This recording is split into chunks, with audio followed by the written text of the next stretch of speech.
Jesus went out with his disciples across the Kidron Valley to a place where there was a garden. He and his disciples went in.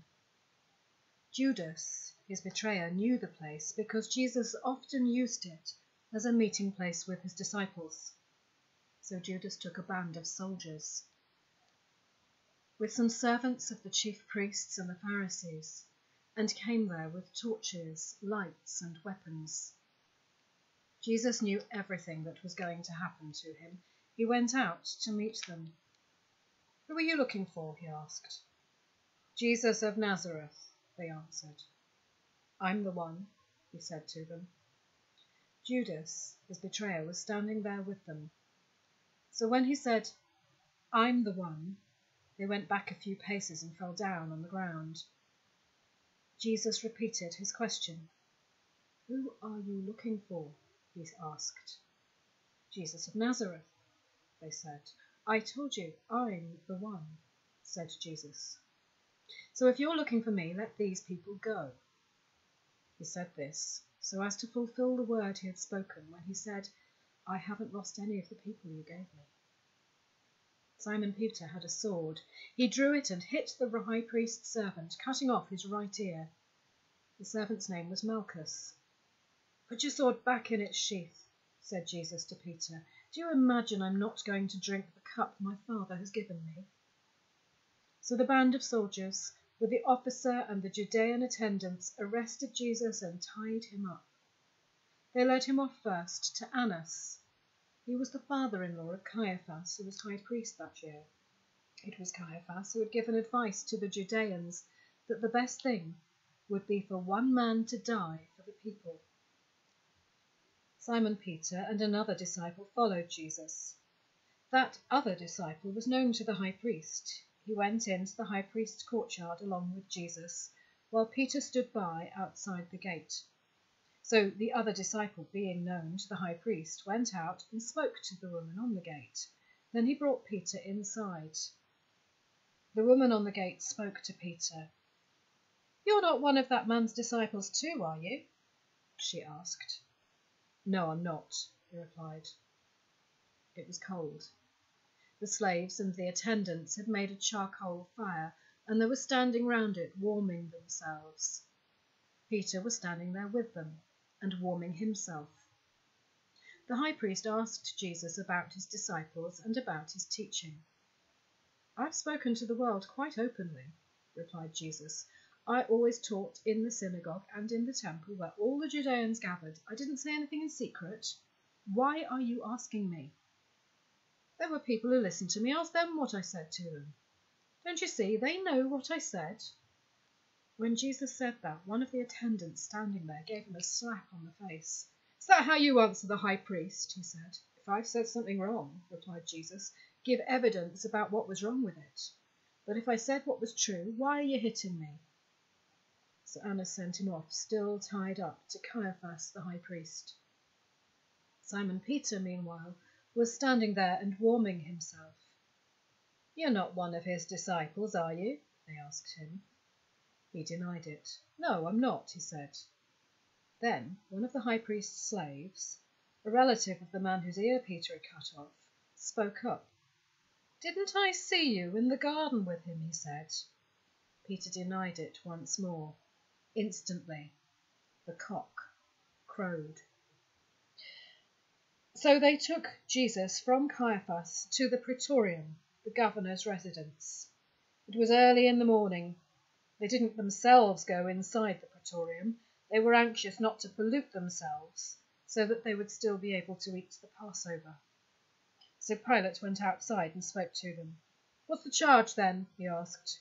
"What have you got against this fellow?" "If he wasn't doing wicked things," they replied, "we wouldn't have handed him over to you."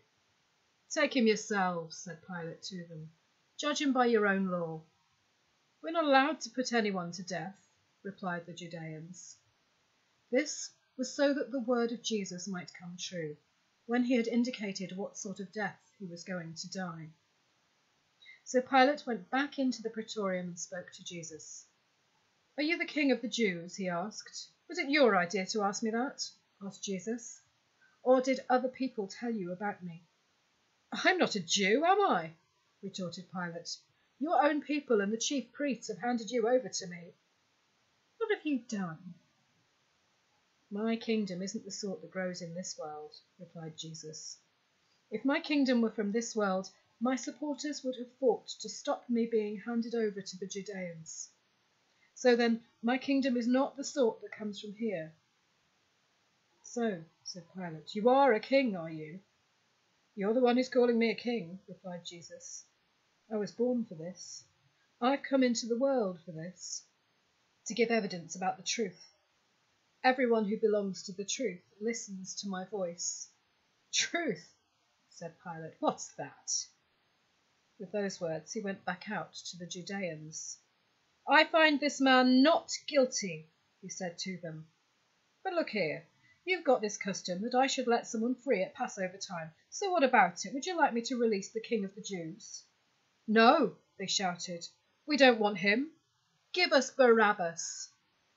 Now Barabbas was a brigand. So Pilate took Jesus and had him flogged. The soldiers wove a crown of thorns, put it on his head, and dressed him up in a purple robe. Then they came up to him and said, Hail, King of the Jews! And they slapped him. Pilate went out again. Look, he said to them, I'm bringing him out to you so that you'll know I find no guilt in him. So Jesus came out wearing the crown of thorns and the purple cloak. Look, said Pilate, here's the man. So when the chief priests and their attendants saw him, they gave a great shout. Crucify him, they yelled. Crucify him. Take him yourselves and crucify him, said Pilate. I find him not guilty. We've got a law, replied the Judeans, and according to that law he deserves to die. He made himself the Son of God. When Pilate heard that, he was all the more afraid. He went back into the praetorium and spoke to Jesus. Where do you come from? He asked. But Jesus gave him no answer. So Pilate addressed him again. Aren't you going to speak to me? He said. Don't you know that I have the authority to let you go and the authority to crucify you? You couldn't have any authority at all over me, replied Jesus, unless it was given to you from above. That's why the person who handed me over to you is guilty of a greater sin. From that moment on, Pilate tried to let him go. But the Judeans shouted at him. If you let this fellow go, they said, you're no friend of Caesar. Everyone who sets himself up as a king is speaking against Caesar. So when Pilate heard them saying that, he brought Jesus out and sat down at the official judgment seat, called the Pavement. It was the preparation day of the Passover, and it was about midday. Look, said Pilate, here is your king. Take him away, they shouted. Take him away. Crucify him. Do you want me to crucify your king? Asked Pilate. We have no king, the chief priest replied, except Caesar. Then he handed them over to be crucified. So they took Jesus away. He carried his own cross and went to the spot called Skull Place, in Hebrew, Golgotha. That was where they crucified him. They also crucified 2 others, one on either side of him, with Jesus in the middle. Pilate wrote a notice and had it placed on the cross. Jesus of Nazareth, the King of the Jews. Lots of the Judeans read this notice because the place where Jesus was crucified was close to the city. It was written in Hebrew, Latin, and Greek. So the chief priest said to Pilate, Don't write the King of the Jews. Write that he said, I am the King of the Jews. What I've written, replied Pilate, I've written. When the soldiers had crucified Jesus, they took his clothes and divided them into 4 parts, giving each soldier 1 part. When they came to his tunic, they found that it was a single piece of cloth woven from top to bottom. Let's not tear it, they said to each other.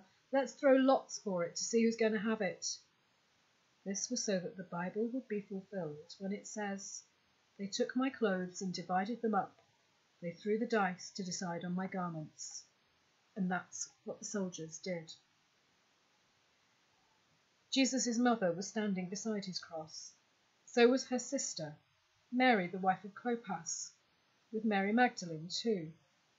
Jesus saw his mother and the disciple he specially loved standing there. Mother, he said, look, there's your son. Then he spoke to the disciple. Look, he said, there's your mother. From that time, the disciple welcomed her into his own home. After this, Jesus knew that everything had at last been completed. I'm thirsty, he said, fulfilling what the Bible had said. There was a jar there full of sour wine. So they put a sponge filled with the sour wine on a hyssop rod and lifted it to his mouth. Jesus drank it. It's all done, he said. Then he let his head drop and gave up his spirit.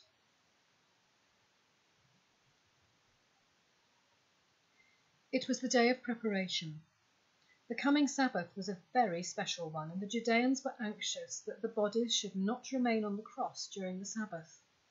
So they asked Pilate to have the legs of the crucified men broken and their bodies taken away. So the soldiers came and broke the legs of the men who were crucified with Jesus, first the one, then the other. But when they came to Jesus, they saw that he was already dead.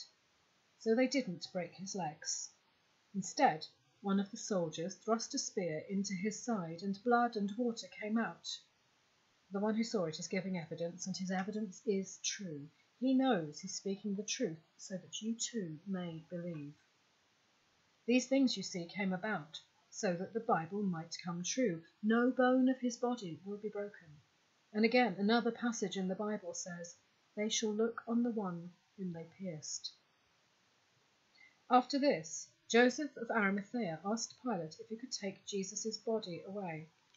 He was a disciple of Jesus, but he kept it secret because he was afraid of the Judeans. Pilate gave him permission.